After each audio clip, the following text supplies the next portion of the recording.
Going over the train tracks here. Pretty solid, and get our acceleration with this 5.3 V8.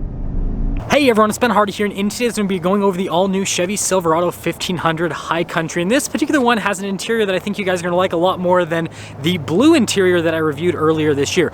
Before we get in this video though, a huge shout out and thank you to Larry Schmiller, Chevy here in Murray, Utah, for giving me some time with this Silverado. Check out the inventory in the description down below if you have any questions or need any help whatsoever. Just ask to work with Nick and Gage. And then on a side note, if you want to save time and money the next time you purchase a car, link to my car buying guide in the description down below. Let's get into it.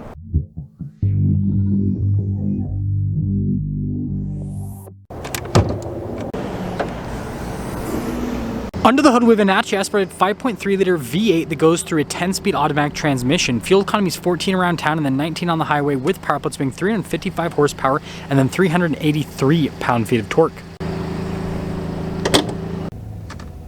Before we go to the front end, I do want to mention that if you want to see more videos just like this, then I recommend you subscribe because I post content every single day. So starting with the hood here, you guys can see we've got really strong muscular lines throughout, and you got like the raised portion there in the center and then on either side, so I think it looks great. Down below, we've got these LED headlamps with the daytime running lights, and then you have the custom High Country color there in the grille with some chrome accenting with the grille too. You do have a small High Country logo, it's kind of hard to see, and then you got the Chevy bow tie. You do have fog lights here at the bottom, tow hooks, parking sensors, so you got everything. And when you put it all together, I think the front end of the new Silverado looks really good. Coming around the side here, our tire and wheel setup is 275/50/22 in the front and over in the rear as well. And then you can see with the design on the wheels, you've got kind of more like a satin finish with the silver, and then you do have some chrome accenting on top of that. We've got independent front suspension here with the Silverado High Country, and then we've got this cool High Country logo there on the side. And if you're wondering, the rear still utilizes leaf springs, and we do have a solid rear axle. And then if we look at the side here of the High Country, you guys can see again with the silver and the chrome accents, it's kind of like all throughout. It really matches door handles, the window trim, all of it. I think it looks really good. So here's our key fob for the High Country. Got the Chevy bow tie there on the back. We have our unlock function, our lock function, remote start, and then the drop down for the tailgate. And kind of slow, but it pops down. First off, we have payload capacity of 1,602 pounds, and notice we have protection from the factory already. Got that High Country logo there at the front, and then we do have LED lights here, and then we have a full power outlet as well. Being the High Country, I can just press a button and the tailgate will raise back up. We've got these really cool taillights here on the back with the High Country, all of our regular badges and logos there on the back, as well with the squished exhaust tips there at the bottom. Parking sensors on the bumper, and then we also do have the bumper steps. And so let me know what you guys think about the styling here on the back. Also, 9,200 pounds of towing capacity. Now, taking a quick look at the rear door panel, you guys can see really nice wood trim there at the top and also perforated down below. And then you have like the double stack design. I love the brown stitching throughout. And then tons of storage space here on the door panel. And look at these seats. I mean, they aren't blue, but man, do they look good. And I think a lot of you will like these seats a little bit better. Got that storage space there, and you can see the design on it. Looks great. Legroom is great here in the back. We have a little storage pocket here. We've got some cup holders, heated seats, USBs, and some vents. If you're wondering, headroom's also good. And then we do have a cup holder armrest. The front door panel has the same design as the rear, so that wood trim and then the perforations down below, and then again the double stack design there. Window controls, front two are automatic. We have our High Country logo. All of our mirror adjustments, the mirrors do power fold in. They've got blind spot monitoring, and then another speaker for that Bose sound system. The front seats have the High Country in the headrest, and then again you can see that design. And let me know if you guys like these seats more than the blue ones. I think you will. Power adjustments are on the side, and then another High Country logo. We've got our parking brake right here. This is our drive line select. So you've got your auto, your four-wheel high, your two-wheel high, and your four-wheel low. With the drive mode, select the tow haul mode, and then your light controls there on the other side. Steering wheel, power adjustable.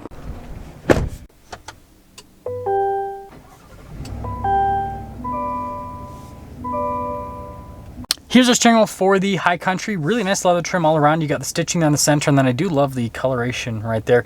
Heated steering wheel, which is definitely coming in clutch right now. We do have our adaptive cruise control, controls to the center stack, voice command controls, paddle shifters here on the back for that 10-speed automatic, and then you do have radio controls down below the paddle shifters. Don't worry, I didn't forget about you. Turn signal, windshield wiper stock. We've got this full digital gauge cluster here, and I can scroll through some different menus here to see different bits of info on the vehicle. And the fun part is when we do change the drive modes here, it actually gives us a little animation on the side, and you got a cool one like where it's towing a trailer for the tow haul mode.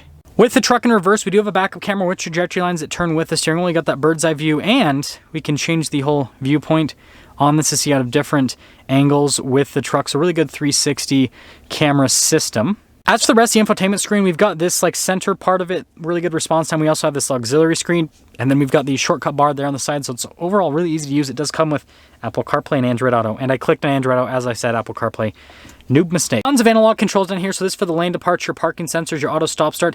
That is for the tailgate drop down and raise function, hazard lights, stability control, and then this is for the windows to lower them all down at once. We've got trailer brake controls integrated from the factory, and then you guys can see here with the climate controls, dual zone climate system with heated and ventilated seats, and then some USB ports off to the side. Some extra storage space here, and then we have our shifter for that 10-speed automatic transmission, and then got a couple cup holders. Pretty normal center console here, but again, got the high country design. Storage space is really good. We do have a wireless phone charging pad, some more USBs, and then a full outlet. I love the face here on the glove box, but opening it up, decent storage space, and down below, so practical. Yeah, I love that wood trim, and then nice leather trim here and stitching all over the dash. So up top here, you've got some controls for like the power sliding rear window, for example, and then also the sunroof. Just has a regular sunroof. So this is our window sticker for this high country. You guys can see 3 year, 36,000 mile basic warranty, 5 year, 60,000 mile on the powertrain. This is a crew cab short bed, and then starting MSRP is 63,300. This has quite a few options added to it, including the premium package, high country premium package. I can't talk. Anyways, total MSRP 67,855, which is quite a bit less than like a loaded up Ford or Ram. Anyways, let's see how it drives.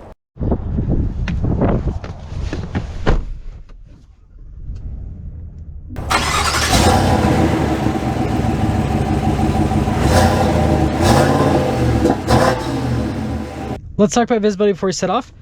Here's visibility over the hood, both of the mirrors, throughout the rest of the rear, and let's set off. So we're setting off in this high country, and first off, seats are actually really comfortable. Now, one thing that I will say, I don't know why that Durango's trying to race, because like, this is a car review, people. I wish the high country had the massaging seat function you can get in like the Denali Ultimate, because I think that would really, you know, kind of elevate the high country from a driving experience perspective. But ride quality is really good with the high country. Seat comfort is actually good.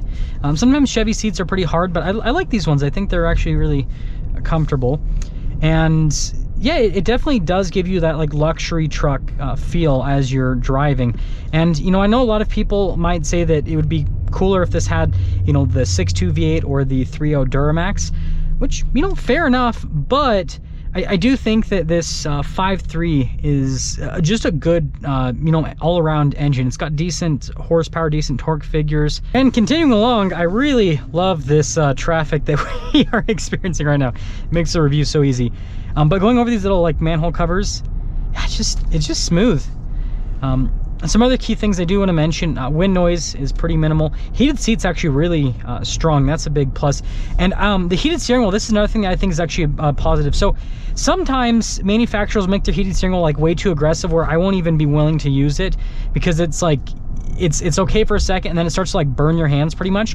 This is like warm to where I'm like, ah, nice and cozy, but it's not so hot to where I'm like, not too much overwhelming. So I think they did a really good job with, I guess, the tuning on the heat with the heated steering wheel.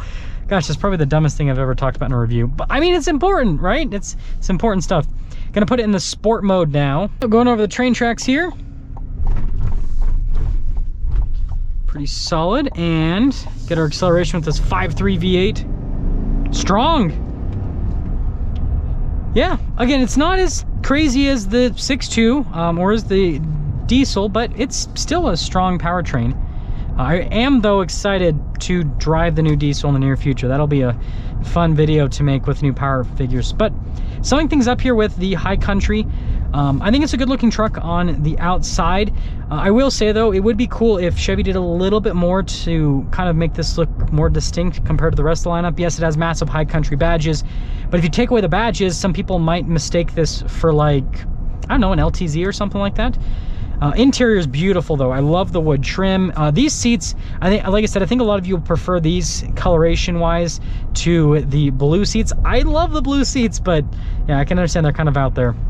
But overall, it's a good luxury truck. And the one thing that I think we should really like hit home with this review is this is so much more affordable than a fully loaded GMC, Ford, or Ram. I understand GMC is same manufacturer, but like fully loaded Ram Limited now, you're over $80,000. Same with an F-150 and same with the GMC Denali. So like you're getting a fully loaded truck here, but you're under $70,000, which this is still a lot of money for a pickup truck. But when you compare it to everything else, it looks like a bargain basically. So let me know what you guys think about the new High Country. That's gonna sum things up with our video on this High Country. Again, a huge shout out and thank you to the Larry Miller Chevy here in Murray, Utah for giving me some time with this High Country. Check out the info in the description down below. Ask for Nick or Gage if you have any questions. I'll see you.